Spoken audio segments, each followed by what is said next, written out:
Hello viewers, இன்னைக்கு நம்மளுடைய ஜோதிட கணிப்பில் பார்த்தீங்கன்னா மிதுன ராசி நேயர்களுக்கான பலன்களை பற்றி தாங்க நம்ம பார்க்க போகிறோம். வரக்கூடிய ஜூலை 19ஆம் தேதி என்று பார்த்தீங்கன்னா சஷ்டி விரதங்களானது வருகிறது. இந்த நாளிலேயே பார்த்தீங்கன்னா சில முக்கிய கிரக மாற்றங்களினுடைய பயிற்சிகளும் ஏற்படுதுங்க. ஸோ அதனால் பார்த்தீங்கன்னா இந்த மிதுன ராசிக்காரர்களுக்கு எப்படிலாம் இருக்க போகுது, அவர்களுடைய வாழ்க்கையில் ஏதாவது முன்னேற்றங்களானது இருக்குமா, இல்லை வேறு ஏதாவது பார்த்தீங்கன்னா இவர்கள் பின்னடைவுகளை சந்திப்பார்களா, இல்லை கடந்த சில காலங்களாக ஏற்பட்ட அந்த ஒரு பிரச்சனைகள் மீண்டும் தலை தூக்குமா, இல்லை முடிவடையுமா அப்படிங்கிறது குறித்து தான் இந்த பதிவில் நம்ம தெளிவாக பார்க்க இருக்கோங்க. பதிவை தொடர்ந்து பாருங்கள். இந்த வீடியோவை மிதுனராசி நேயர்கள் பார்த்துட்டு இருந்தீங்க அப்படின்னா இந்த வீடியோக்கு ஒரு லைக் கொடுத்துருங்க. அது மட்டும் இல்லாமல் நம்மளுடைய சேனலை இப்போ தான் ஃபர்ஸ்ட் டைமாக நீங்கள் விசிட் பண்ணுறீங்க அப்படின்னா நம்மளுடைய சேனலை இன்னும் சப்ஸ்கிரைப் பண்ணாமலே இருப்பீங்க, முதல்ல சப்ஸ்கிரைப் பண்ணிவிடுங்க. அப்படியே கூட இருக்க அந்த பெல்லைக்கானே பார்த்தீங்கன்னா கிளிக் பண்ணி வச்சுக்கோங்க. அப்போ தான் நம்மளுடைய சேனலில் கொடுக்கக்கூடிய அனைத்து தகவலுமே உங்களுக்கு நோட்டிஃபிகேஷனாக வரும், அதையும் நீங்கள் பார்த்து பயனடையலாம்.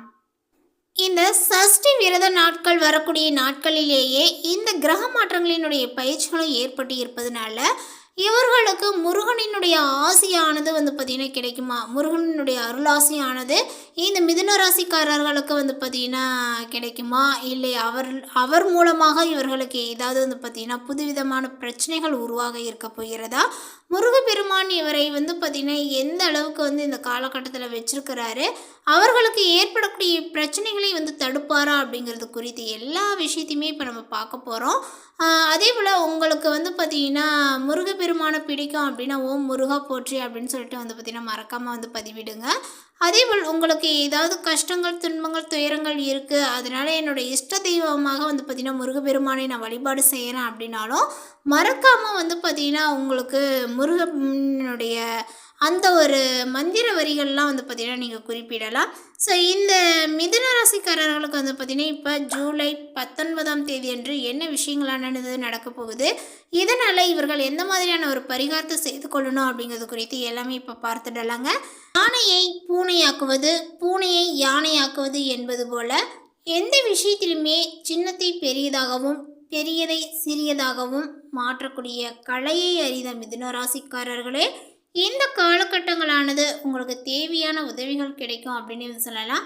பண வரவுகளும் அதிகரிக்கும், வீண் அலைச்சலானது பார்த்திங்கன்னா உங்களுக்கு உண்டாகுங்க, உழைப்புகளும் அதிகரிக்குங்க, பயணங்களால் வீண் செலவுகளானது உண்டாகும், குடும்பத்தில் அமைதிகளானது குறையலாம். அதேபோல் நிதானமாக பேசி பழகுவது ரொம்ப நல்லது.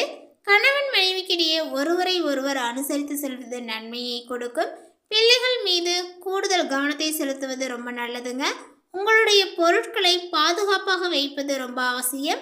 பெண்களுக்கு எதிர்பார்த்த உதவிகளானது கிடைக்குங்க. கொடுக்கல் வாங்கலில் பார்த்தீங்கன்னா இப்பொழுது கவனங்களானது தேவை. சேமிப்புகள் செய்யும் முன்பு உங்களுக்கு தகுந்த ஆலோசனையை பார்த்தீங்கன்னா பெற்றுக்கொள்ளவும். தொழில் வியாபாரத்தில் திடீரென்று பார்த்தீங்கன்னா தடைகளானது ஏற்பட்டு நீங்கும் அப்படின்னு தாங்க சொல்லணும். வாடிக்கையாளர்களை திருப்திப்படுத்த நீங்கள் கூடுதலாக உழைக்க வேண்டியதாக இருக்கும். பங்குதாரர்களுடன் இருந்து வந்த நீண்ட நாள் பிரச்சனைகளானது இப்பொழுது ஒரு சுமூக முடிவிற்கு வரப்போகிறது. உங்களுடைய வியாபாரத்தை விருத்தி செய்து கொள்வீர்கள். அதேபோல் உத்தியோகத்தில் இருக்கக்கூடியவர்கள் மிகவும் கவனமாக பணிகளை மேற்கொள்வது ரொம்ப நல்லது. மேலதிகாரிகள் மற்றும் சக ஊழியர்களை அனுசரித்து செல்வது உங்களுக்கு நன்மையை கொடுக்கும். மேலிடத்தில் இருந்து உங்களுக்கு பொருட்களை பார்த்திங்கன்னா அதிகரிக்கலாம். அதேபோல் பணி நிமித்தமாக வெளியூர் சென்று தங்க வேண்டியதாகவும் இருக்குங்க. கலைத்துறையினர்களுக்கு என்று எடுத்துக்கிட்டோம் அப்படின்னா இப்பொழுது கலைத்துறையினர்களுக்கு கடன் விவகாரங்களானது கட்டுக்கொள் இருக்கும். புதிய ஆர்டர்களுக்கான முயற்சிகளுமே சாதகமான உங்களுக்கு பலனை கொடுக்கும் அப்படின்னு சொல்லலாம். வீண் அலைச்சலை சந்திக்க வேண்டியதாகவும் இருக்கும். அரசியலில் உள்ளவர்களுக்கு, அதாவது அரசியலில் இருக்கக்கூடியவர்களுக்கு கோபமாக பேசுவதை தவிர்ப்பது நல்லது. மேலிடத்தில் உள்ளவர்களுடன் வாக்குவாதங்களானது ஏற்படலாம், கவனங்களானது தேவை. மாணவர்களுக்கு என்று பார்த்தோம் அப்படின்னா உங்களுடைய படிப்பு நிலைகளில் மாணவர்களுக்கு கூடுதல் நேரங்களை ஒதுக்கி பாடங்களை படிக்க வேண்டி இருக்குங்க. பெற்றோர் சொல்படி கேட்டு நடப்பீர். அதே போல் பார்த்திங்கன்னா இந்த காலகட்டத்தில் உங்களுக்கு பண வரவானது அதிகரிக்கும். விருப்பமானவர்களை சந்தித்து நீங்கள் உரையாடி மகிழ்ச்சி அடைவீர்கள். மன துணிவுகளானது உங்களுக்கு உண்டாகுங்க. எந்த ஒரு காரியத்தையும் துணிவுடன் செய்து அதிக நன்மையும் அடைவீர்கள் அப்படின்னு சொல்லலாம்.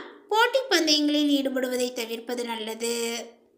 மேலும் தொழில் வியாபாரங்களில் ஈடுபட்டு இருப்பவர்களாக இருந்தீங்க அப்படின்னா இப்பொழுது இந்த காலகட்டத்தில் மிகவும் எச்சரிக்கையுடன் செயல்படுவது நல்லதுங்க. வாடிக்கையாளர்களிடம் கவனமாக பேசுவது வியாபார விருத்திக்கு பார்த்திங்கன்னா உங்களுக்கு உதவும் அப்படின்னு சொல்லலாம். அதாவது வியாபாரமானது விருத்தி அடைந்து காணப்படும்.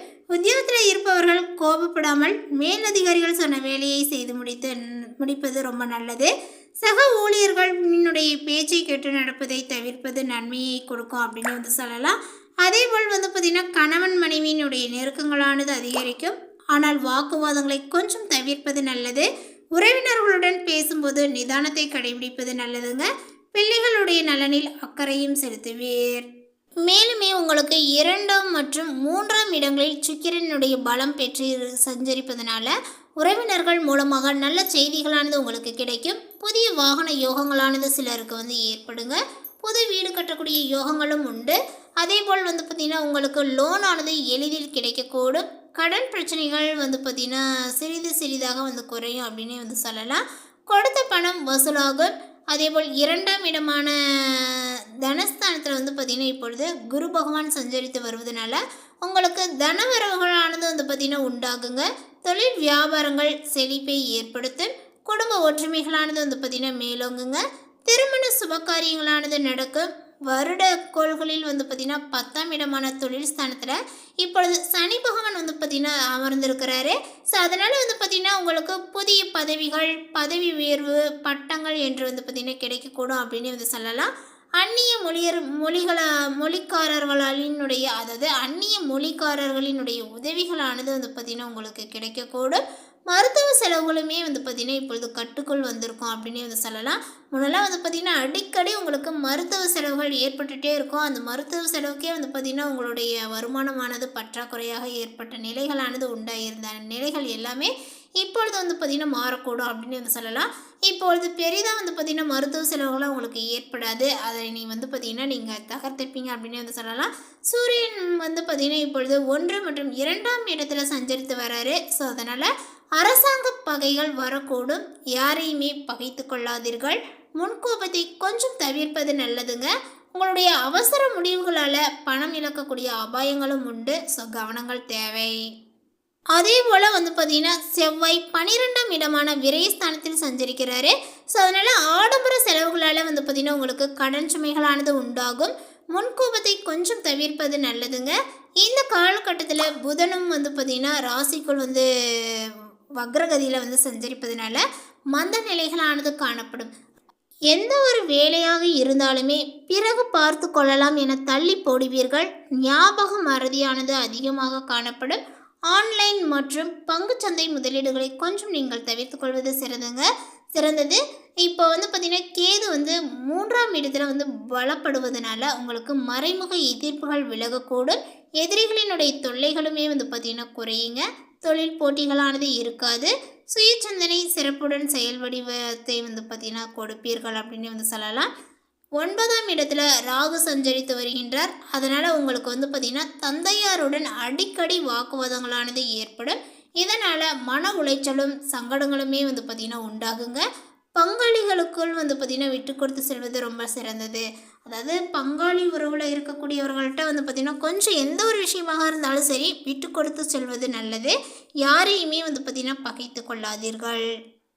மிதுன ராசிக்காரர்கள் பார்த்திங்கன்னா ஒரு சில முடிவுகளை சட்டென்று பார்த்திங்கன்னா எடுத்துறீங்க. அது நல்லதா கெட்டதா என்று யோசிக்கிறதே கிடையாது. ஆனால் பேச்சில் மட்டும் பார்த்திங்கன்னா உங்களுடைய திறமையை காட்டுறீங்களே தவிர செயல்முறையில் பார்த்திங்கன்னா அந்த ஒரு விஷயத்தை இழந்துறீங்க. ஸோ அந்த மாதிரிலாம் செய்யும் பொழுது நம்மளுடைய வாழ்க்கையில் நிறைய தோல்விகளுக்கு நாமளே இடம் கொடுக்குற மாதிரி இருக்குது.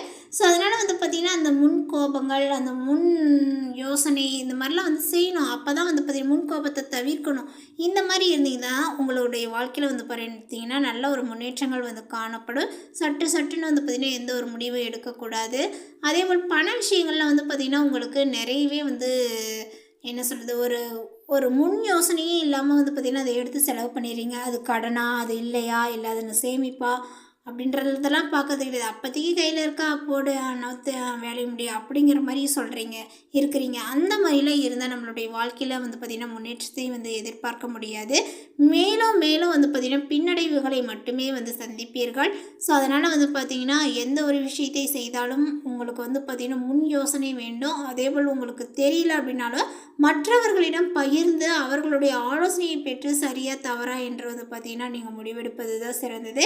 ஸோ பரிகாரமாக வாரந்தோறும் வந்து பார்த்திங்கன்னா வரக்கூடிய புதன்கிழமைகளில் லக்ஷ்மி நரசிம்மர் வழிபாடு சிறப்பை உங்களுக்கு கொடுக்குங்க. ஸோ அவருடைய லக்ஷ்மி நரசிம்மரை வந்து பார்த்திங்கன்னா நீங்கள் வழிபாடு செய்து கொள்ளுங்கள். இப்படி வழிபாடு செய்யும் பொழுது உங்களுக்கு மன அமைதியானது கிடைக்கும். கருடாழ்வார் மூல மந்திரங்களையும் உச்சரிப்பதுனால உங்களுக்கு நல்லதே நடக்கும் அப்படின்னு வந்து சொல்லலாம். இந்த தகவல் உங்களுக்கு பிடித்திருந்தால் லைக் பண்ணுங்கள், ஷேர் பண்ணுங்கள். இது போன்ற பல சுவாரஸ்யமான புதிய தகவலுடன் அடுத்த ஒரு வீடியோவில் சந்திக்கலாம். தேங்க்யூ.